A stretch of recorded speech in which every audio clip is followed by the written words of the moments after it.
I get to get back to work. Hey, shine like gold. They don't want story, man, they want the soundbite.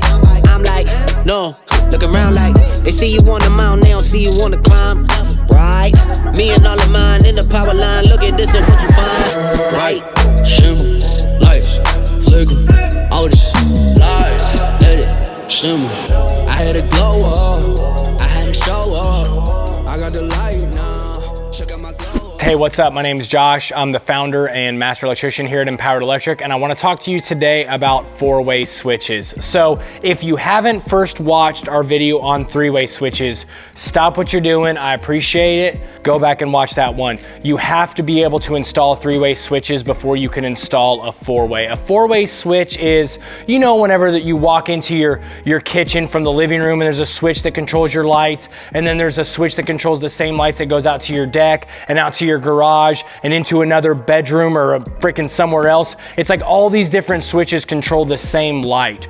Three-ways are only used twice, but you can add as many four-ways in between switches as possible. So you can have one four-way, 21 four-ways. It's a really simple thing. Remember, a single pole switch had two screws. They were the same color, and it was for your hot and your switch leg, okay? A three-way had three screws. It had a hot or a switch leg and two travelers.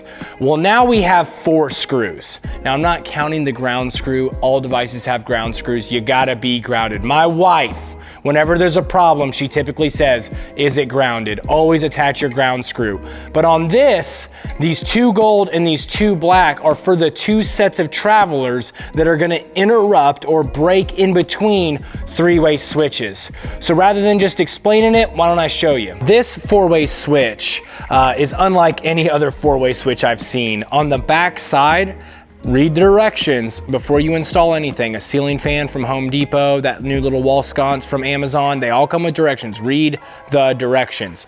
But on the back of this switch right here, it says input and output, which is extremely helpful to know where to land the two sets of travelers. If you mess up a four-way, the reason you mess it up is there's a travel issue. Well, we installed this and it's installed in between two three-way switches. And we see that we have our travelers right here. We know this because we literally just installed it.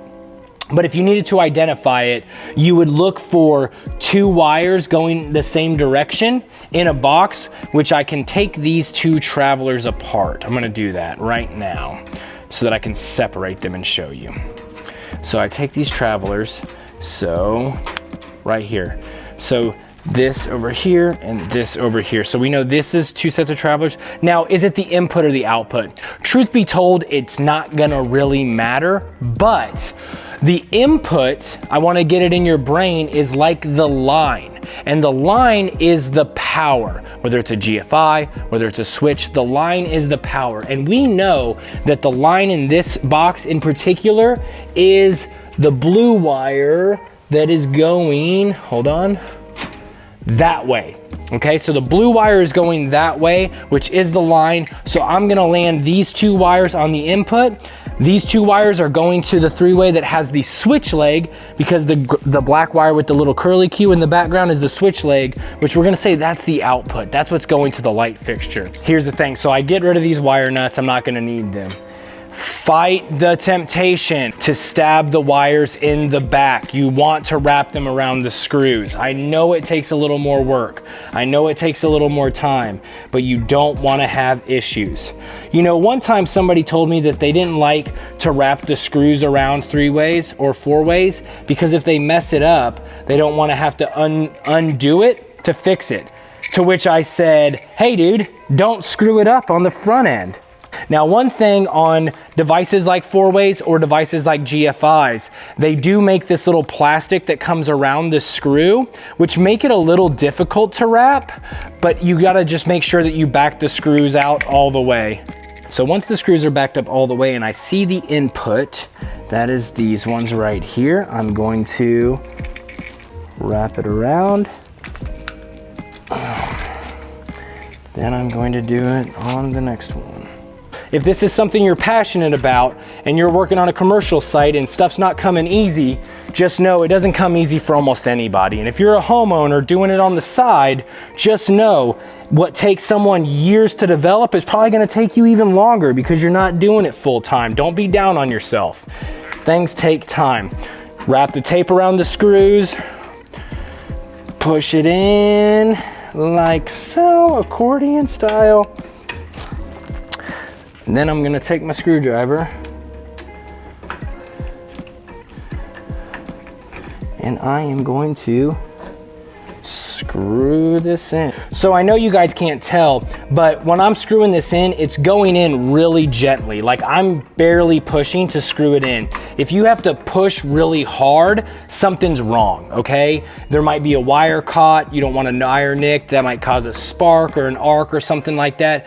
The device should go in pretty easily. Now remember what we do before we put the cover on. We make sure the thing is level. This one is not very level, so I'm gonna push that over. Boom, level now. Last thing to do is to put on the cover, the true mark of a craftsman, making sure those screws are facing straight up and down.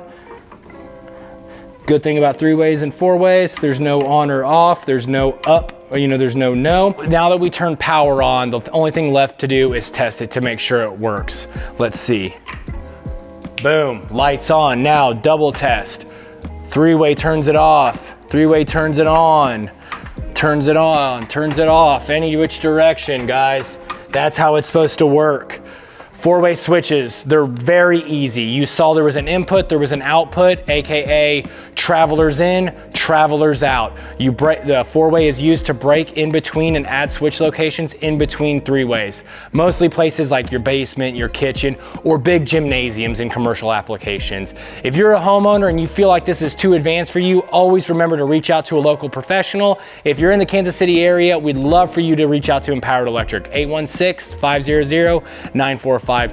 Guys, if you're commercial electricians and you want to criticize our installation or give us a little helpful tip or trick, be sure to leave comments in the bottom. We love you guys. We hope you're making Kansas City and the world a little brighter. Thanks, guys. I got buzz like ether, throw back hits like beepers, keep up, I might leave you, team way up like Tiba.